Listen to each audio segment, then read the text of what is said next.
We're going to speak about some varieties of auctions to get a sense for the richness of the space, because we often think about auctions about something as something very specific, but in fact auctions are very broad. An auction is any mechanism that allocates resources, typically scarce resources, among agents who have their own interests.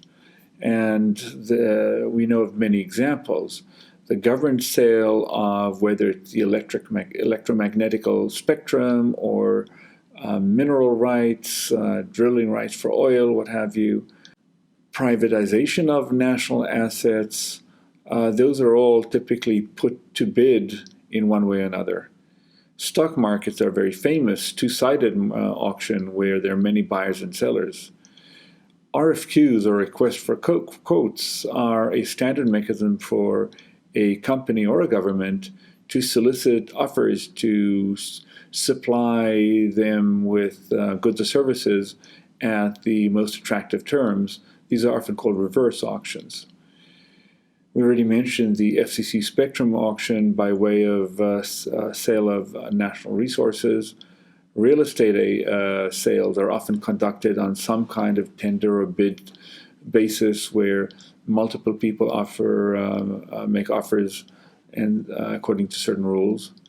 And certainly consumer-based auctions, such as the ones conducted on eBay, are very famous, where everything from cars to old CDs are sold.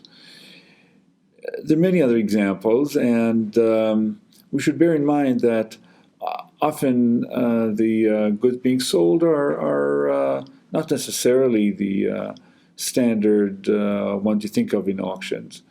As a computer scientist, I should point out many applications of auction in computing environments. So, for example, network bandwidth is a scarce resource, and there is an opportunity to auction off the right to use bandwidth to highest bidders. In advertising auctions, famously on Google and other advertising platforms, advertisers bid for the right to present us with certain offers when we search for certain keywords, or even when we just browse certain web pages. There are display advertising, and they too are open for bid. There are peer-to-peer networks and many other applications in the computing environment. So what are the kind of auctions we see? In fact, the space of auctions is infinite. Here are some examples that begin to illustrate the richness of the space. So we'll go over those in order. The English auction, the Japanese, the Dutch, the first price sealed bid auction, and the second price sealed bid auction, and finally the all-pay auction. So let's go over those in turn. The English auction is probably the most familiar format.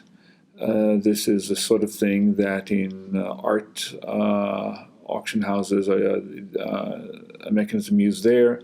So auctioneer starts with some initial price, often called the reservation or the reserve price.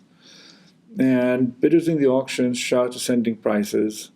And at some point they stop shouting. The auctioneer may try to cajole them into suggesting high prices, but at some point nobody says anything. At that point, the auction is closed, and the highest bidder wins the good at that price.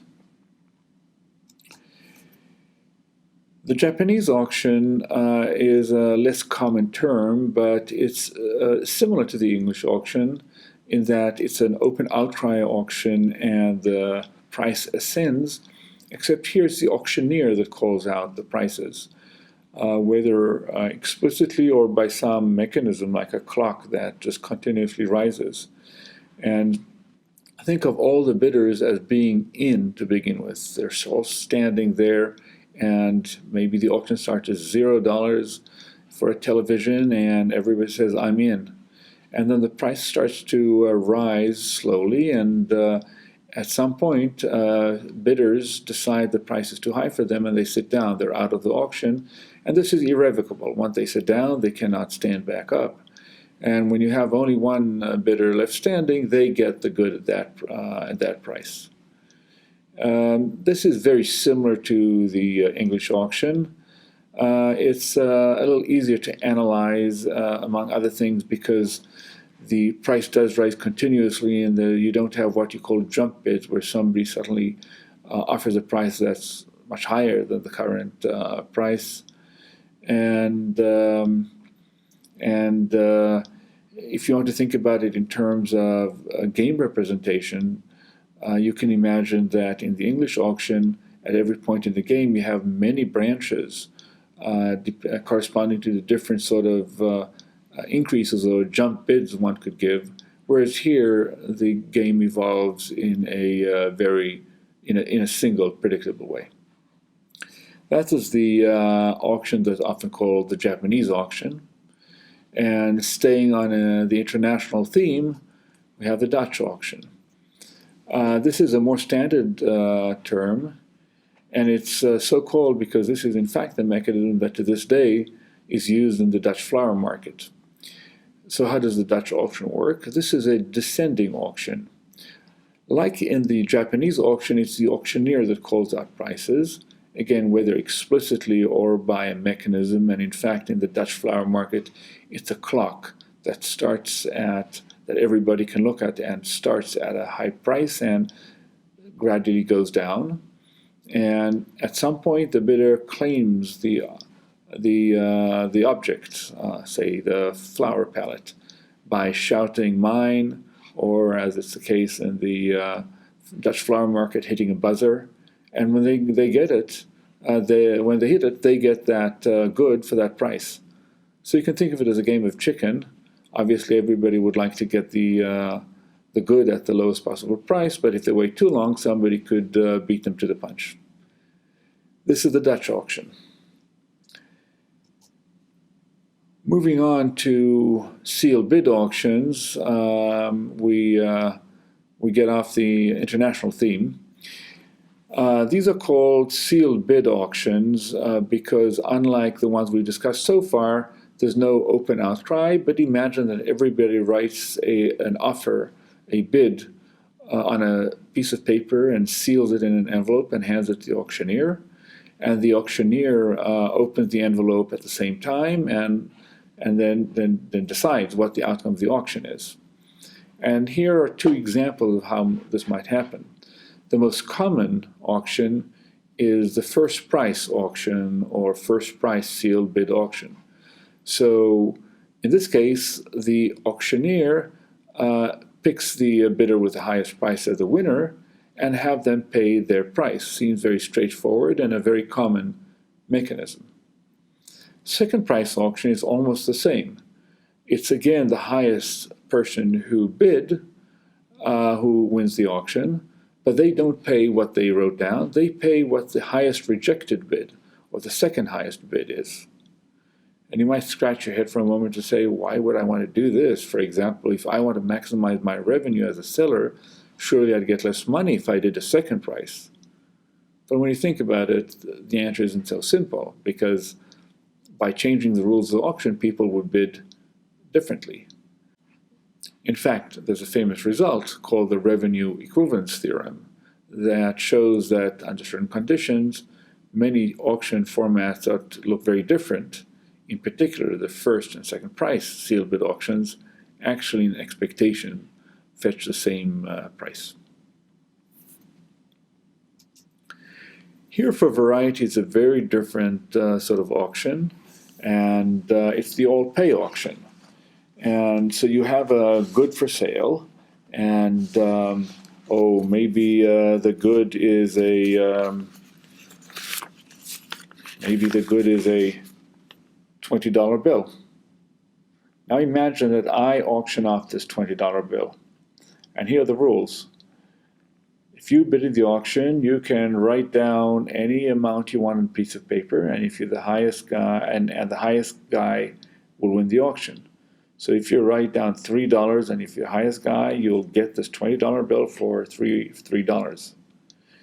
If you lost, you will still have to pay your bid. That's why it's called an all-pay auction. And now think for a moment, what would you bid in such an auction? Surely it's so tempting. You'd want to bid something. Wouldn't you bid at least $1 for the right to win this $20 bill? What happens if this wasn't a sealed bid auction, but an ascending auction? And people could bid $1, and then somebody could bid $2. How would you behave in this auction? So we've seen several auction types now: the English, Japanese, the Dutch, the sealed bid auctions, the all-pay auction. And this might suggest that to understand the space of auctions, you should enumerate the different auction types and study them. But in fact, the space of auctions is infinite.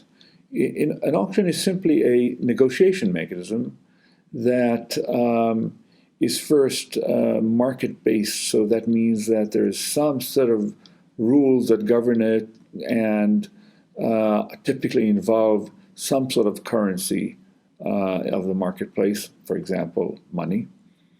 It's mediated by a central authority, the auctioneer, and it has very well-defined rules that everybody goes by, and everybody knows that everybody goes by. They're common knowledge.